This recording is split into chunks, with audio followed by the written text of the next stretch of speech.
पनडुब्बी का मलबा खोजने की टीम के हाथ लगा बड़ा सुराग। दोस्तों, पनडुब्बी में गए एक शख्स ने कुछ ऐसा रखा था अपने साथ जिसके बारे में आप कल्पना भी नहीं कर सकते। शहजादा दाऊद पाकिस्तानी अरबपति का बेटा 19 साल का बेटा सुलेमान अपने साथ टाइटन पनडुब्बी में 3.8 किलोमीटर समंदर के नीचे टाइटैनिक के पास जा करके एक वर्ल्ड रिकॉर्ड बनाना चाहता था। वर्ल्ड रिकॉर्ड किस चीज का था पता है आपको? वर्ल्ड रिकॉर्ड सबसे तेज गति से रूबिक क्यूब सॉल्व करने का।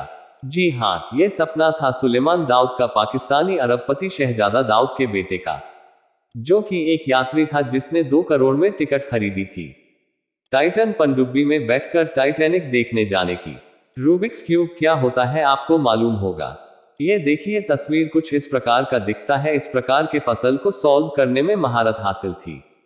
19 साल के था वो चाहता था टाइटैनिक के पास जाकर समंदर की गहराई में जाकर 3.8 किलोमीटर नीचे जाकर के रूबिक्स क्यूब को सॉल्व करने वाला पहला लड़का बन जाए। लेकिन आप इस हादसे के बाद इन सब की मृत्यु जो है, टाइटन पनडुब्बी का एम्प्लॉयड होना, इन 5 अरबपतियों की मौत होना, ये अपने आप में एक पहेली बन चुका है, बिल्कुल उसी रिकेट फसल की तरह। जी हाँ दोस्तों, और ये फजल कुछ इतना स्ट्रोंगली कॉन्विक्टेड है, इतना ज्यादा गुथा हुआ है, जो गुत्थी है जिसे सॉल्व कर पाना किसी के वश की बात नहीं हो रही है। 4 देशों की नेवल फोर्स लगी हुई, पहला यूएस नेवी कोस्ट गार्ड, फिर कनाडा की जो नेवी है वो, उसके बाद फ्रांस की नेवी, फिर ब्रिटिश नेवी, सब लगे हुए हैं। उसके बाद भी अंसल मलबे का कोई अता पता नहीं मिल पा रहा है। मिले जो है वो सिर्फ कुछ टुकड़े, पूरा मलबा अभी तक नहीं मिला। अब इस बात को जरा गौर से सुनिए और समझिए कि किस प्रकार की क्रोनोलॉजी देखिए। सबसे पहली बात, ये जो पनडुब्बी थी, जब इसे उतारा गया था टाइटैनिक के पास, 8 घंटे की ड्राइव किया गया, जिसमें 2 घंटे जाने में लगते हैं, 2 घंटे आने में लगते हैं, और 4 घंटे मलबा देखने का जो प्रोसीजर था ओशन गेट कंपनी का, वो चलता वहां पर टाइटैनिक का। 1.5 घंटे से 2 घंटे के बीच कोई बोलता है 45 मिनट, कोई बोलता है 1.5 घंटे, कोई बोलता है 2 घंटे। पानी में डूबने के 1.5 घंटे से 2 घंटे के बीच में टाइटन पनडुब्बी का संपर्क टूट जाता है। यह बात क्लियर है, सब ये मान रहे हैं, ठीक है। अब संपर्क टूट गया, लेकिन हम यह भी जानते हैं कि पानी का करंट किस प्रकार का रहता है, लहरें कितनी तेज चलती है। समंदर के ऊपर समंदर कभी शांत नहीं रहता दोस्तों। ऊपर से शांत दिखे भी तो उसके नीचे काफी ज्यादा मूवमेंट होता रहता है। आप पहिया देखते हैं, पहिया चक्का, जो अगर साइकिल का एक पहिया अगर हम समझे तो साइकिल के पहिए का जो बीच वाला पार्ट रहता है वो, उसको कम घुमाने से बाहर की तरफ उसके सरगम में टायर की तरफ ज्यादा मूवमेंट होती है। आपको मालूम होगा ठीक उसी तरीके से समंदर के अंदर जो सतहों पर मूवमेंट होती है, उससे कहीं ज्यादा बल वाली मूवमेंट नीचे सतह पर होती है, तलहटी में होती है समंदर के। ऐसी स्थिति में अगर कोई भी चीज गिरे तो उसका सीधी वर्टिकली नीचे जाना बहुत मुश्किल है।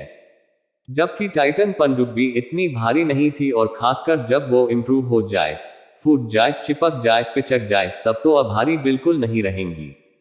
तो ऐसी स्थिति में है, जरा सोचकर देखिए, 1.5 घंटे से 2 घंटे के बीच संपर्क टूट जाता है। उसके बाद वो मलबा जो है, अब वो डिस्टेंस तो बहुत ज्यादा हो गया, 1.5 घंटे 2 घंटे में उसको सबमरीन कितनी स्पीड से नीचे जाएगी, उतनी स्पीड से नीचे नहीं जा सकते।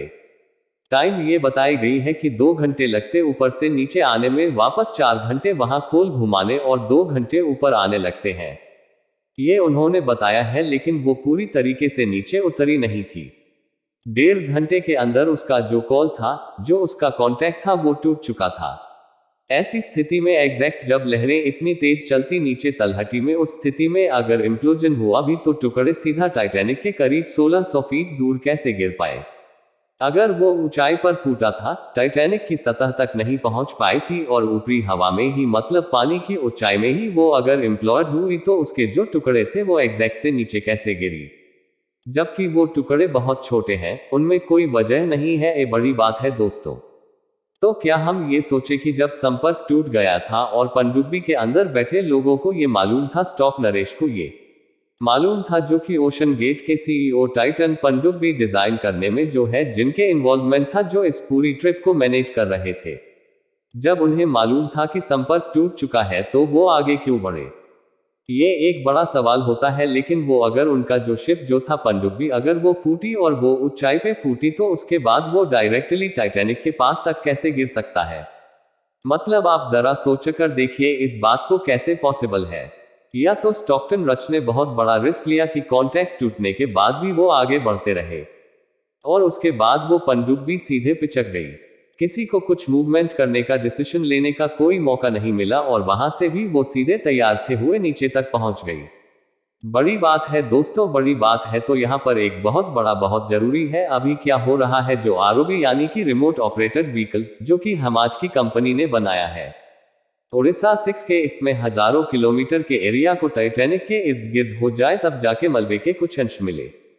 पूरा मलबा अभी तक नहीं मिला, शव अभी तक नहीं मिले, मिलना मुश्किल भी है, लेकिन जो छोटे टुकड़े मिले हैं उसमें कार्बन फाइबर के अंश नजर आ रहे हैं, टाइटेनियम के अंश नजर आ रहे हैं, जो बताते हैं कि ये टाइटन पनडुब्बी का ही हिस्सा है। होटल कौन मिल चुकी है, बाकी का हिस्सा अभी तक नहीं मिला। आप समझ रहे हैं क्या कहना चाह रहे हैं? बाकी का हिस्सा अभी तक नहीं मिला है। कोई नहीं जानता क्या हुआ उस पनडुब्बी के साथ, अंदर बैठे लोगों के शव के साथ। कहाँ गई पनडुब्बी, कहाँ फूटी, किस वजह से फूटी, उसका पता लगाना बेहद मुश्किल हो चला है।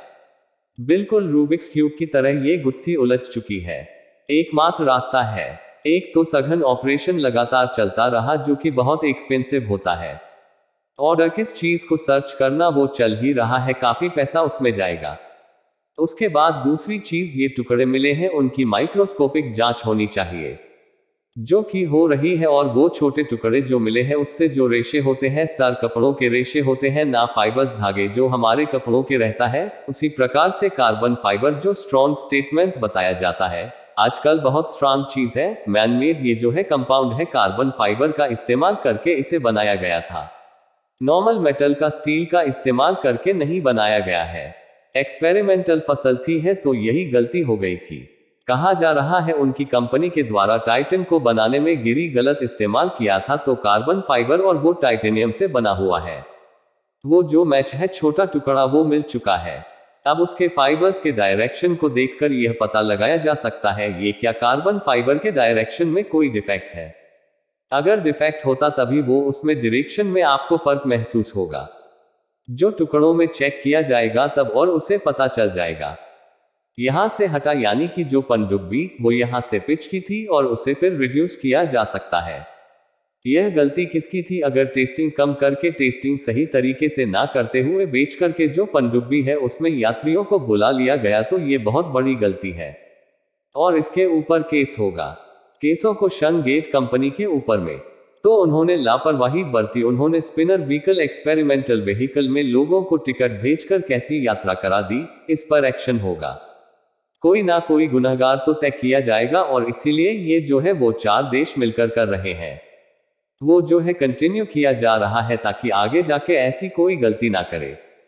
कोई कंपनी इस तरीके से लोगों को अट्रैक्ट करके वो लोग को ऐसे जान को जोखिम में ना डाले, इसलिए लगातार ये किया जा रहा है। इन्वेस्टिगेशन सबसे बड़ी बात ये दोस्तों, ना मैं सिर्फ मटेरियल में चेंज किया था बल्कि पूरा डिजाइन का अलग था। जेम्स कैमरून, जिन्होंने 33 बार टाइटैनिक फिल्म बनाने से पहले डाइव मारा था, एक स्पेशल पनडुब्बी के माध्यम से टाइटैनिक के मलबे को देखने के लिए, उन्होंने कहा कि मेरी जो समाज है उस हिसाब से ओशन गेट वालों ने बहुत बड़ी गलती की है। सबसे बड़ी चीज, किसी भी पनडुब्बी में उसका आकार भले ट्यूब लाइक रहता है, लेकिन लोग जहां बैठते हैं वो एरिया जो रहता है वो बड़ा रहता है। छोटी पनडुब्बियों की हम बात कर रहे हैं, सेना की पनडुब्बियों की बात नहीं कर रहे हैं, स्विगी कर रहे हैं, यानी कि फिर गलत ना हो, ताकि प्रेशर का कम से कम जो है वहां पर दबाव पड़े, तो जो लोग बैठते हैं उस पे रहता है, और ट्यूब जो रहता है वो लंबा रहता है जो सबमरीन में रहता है। लेकिन इन्होंने क्या किया, टाइटन पनडुब्बी वालों ने जो शेप था पनडुब्बी को, तो पनडुब्बी के शेप में रखा सामान, अंदर का जो ट्यूब जहां बैठते हैं वो भी ट्यूब शेप में रखा, उसे उन्होंने स्फेरिकल नहीं रखा। अब इसके पीछे ये बोला जा रहा है कि मेडिकल रखते हैं तो कम लोगों के बैठने की जगह होती, कम टिकट बेचने पड़ते, कम लोग बैठते तो कम पैसा देते हैं ना 2 कोटी के लिए, तो अगर 3 लोगों की जगह बनाते हो सिर्फ 6 कोटी मिलता है, उन्हें 5 को बैठाया तो उस हिसाब से वो कंपनी का आदमी हो गया, तो 4 आदमी बैठे तो 8 कोटी हो गए। समझ रहे हैं? तो इन्होंने एक और गलती की है कि अंदर जो बैठने की जगह उसे कर दिया, फिर कल नहीं रखा। तो इसमें अब देखने वाली बात है कि आगे क्या निकल के आता है। क्या ये जो जांच एजेंसी है जो कि टाइटैनिक की मलबे के आसपास 3.8 किलोमीटर नीचे समंदर के जो खोज कर रही है, उन्हें कुछ मिल पाएगा? अभी नहीं मिल पाएगा। उन्हें टाइटन शिप का बड़ा पार्ट मलबे का मिल पाएगा कि नहीं मिल पाया कि अभी तक तो सिर्फ ऊपर की नहीं मिली है, कुछ भी नहीं मिला अभी तक। असल में देखा जाए तो जो एक्सपर्ट वो कह रहे हैं कि अब वहां उनके बचे रहने की कोई आशंका नहीं हो सकता है कि वो जिंदा हो, बहुत मुश्किल है ऐसा हो पाना। लेकिन अभी तक ना लाशें मिली हैं, ना अभी तक पूरी की पूरी पनडुब्बी मिली है, तो क्या कहें आप इस बारे में? बहुत मुश्किल है, कुछ भी नहीं कहा जा सकता। आपका इस पूरे मसले पर क्या विचार? आपको क्या लगता है क्या हुआ होगा और क्या होना चाहिए उस कंपनी के साथ जिसने इस तरीके से 2 कोटि के लोगों की जान को जोखिम में डाला था? अपने विचार नीचे कमेंट करें, वीडियो को शेयर करें। नेक्स्ट वीडियो इसी टॉपिक पे आने वाला है, तो बने रहे हमारे साथ। हम कुछ और पहलुओं को उदाहरण की कोशिश करेंगे, उससे और सॉल्व करने की कोशिश करेंगे।